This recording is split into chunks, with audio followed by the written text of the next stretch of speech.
அது நண்பர் கேஜி பாண்டியன் அவருடைய முதல் படம். இது ஒரு சிறந்த படமாக வெற்றியடைய எனது வாழ்த்துக்கள். ஒரு ஸ்டேஜ்லேயும் நான் கேஜி பாண்டியன் சார் ஆஃபீஸ் போகும்பொழுது இந்த படத்தை பற்றி, இந்த பாடல்களை பற்றி டிஸ்கஷன்ஸ் நடக்கும். பாடல்கள்லாம் ரொம்ப சிறப்பாக வந்திருக்கு. நான் படத்தை இன்னும் பார்க்கல, பட் இந்த படம் கண்டிப்பாக வெற்றி அடையும் என்று வாழ்த்தி விரும்பி வேண்டி வணங்கிக் கொள்கிறேன். நன்றி. அனைவருக்கும் வணக்கம். உயர்திரு பாடலாசிரியர் யுகபாரதி அப்படின்னு அவங்க சொன்னாங்க. ஆனால் இந்த விழாவில் உயர்திரு என்று சொல்லக்கூடியவர்கள் நம் எதிரிலே இருக்கிறார்கள். பத்திரிகையாளர்கள் தான் இன்றைக்கு உயர்திருவானவர்கள். இந்த ஆப்பிள் பெண்ணை திரைப்படத்தை பற்றி சொல்லணும் அப்படின்னு சொன்னாக்க, முதல்ல ஒரே ஒரு பாடல் எழுதுவதற்காகத்தான் கலைமணி என்னை அழைத்தார். அவர் எனக்கு இதுக்கு முன்னாடி அறிமுகம் இல்லை. அவருடைய படங்கள் நான் பார்த்திருக்கிறேன். அவர் மீது எனக்கு அன்பு உண்டு. அது அன்பு அவர் மீது வருவதற்கு காரணம், அவரும் என்னை மாதிரியே கருப்பு என்பதனால் கொஞ்சம் கூடுதல் பிரியம் உண்டு. வேற தவிர கலைமணியோடு எனக்கு எந்த பற்றோ பாசமோ நெருக்கமோ கிடையாது. நான் அந்த ஒரு பாடல் எழுதுவதற்காகத்தான் என்னை அழைத்தார்.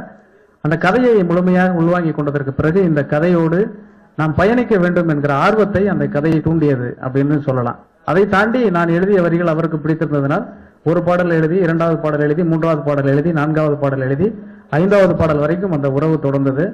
இனி வரும் இவருடைய எல்லா திரைப்படங்களுக்கும் நானே பாட்டு எழுத வேண்டும் என்கிற ஆசையை இந்த மேடையிலே தெரிவித்துக் கொள்கிறேன்.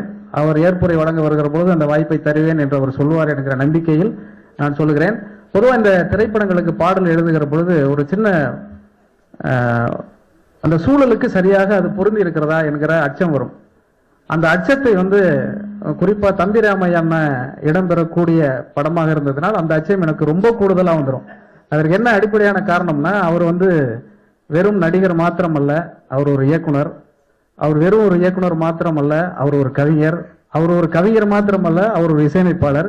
இப்படி பன்முக ஆளுமை கொண்ட அண்ணன் என்பதனால் அவர் என்ன சொல்லிவிடுவாரோ என்கிற ஒரு அச்சம் எனக்கு இருந்துகிட்டே இருக்கும். இந்த படத்துல யார் யார் நடிக்கிறாங்கன்னு கேட்டா, யார் யார் பேரெல்லாம் அவங்க சொல்றாங்களோ அப்பெல்லாம் எனக்கு எந்த பயமும் வராது. தம்பி ராமையா இருக்கிறாங்க அப்படின்னா உடனே ஒரு பயம் வரும். ஏன்னா முதல் தொலைபேசி அவரிடம் இருந்துதான் வரும். தம்பி, இந்த வரி இப்படி எழுதியிருக்கிறீங்களே, இது சரிதானா அப்படின்னு அவர் கேட்டுவாரோங்கிற பட்சத்துல ஒரு பதட்டத்தோட அந்த நம்ம தொலைபேசி எடுக்கும்போது பிரமாதமா எழுதியிருக்க தம்பி அப்படின்னு சொன்னாதான் எனக்கு தூக்கமே வரும். அந்த அளவுக்கு சொன்னார். இந்த படத்திலும் இது இடம்பெற்றிருக்கக்கூடிய எல்லா பாடல்களையும் சொன்னார். அவர் சொல்லுவது இந்த விதமாக இருக்கிறது, இதனால் நான் தூங்காமல் இருக்கிறேன் என்பதை அவருக்கு எப்படி தெரிந்தது என்று தெரியல. சமீப காலங்களில் அவர் எல்லா பாடலுக்கும் தொலைபேசி பண்ணி மிக சிறப்பாக இருக்கிறது என்று சொன்னார்.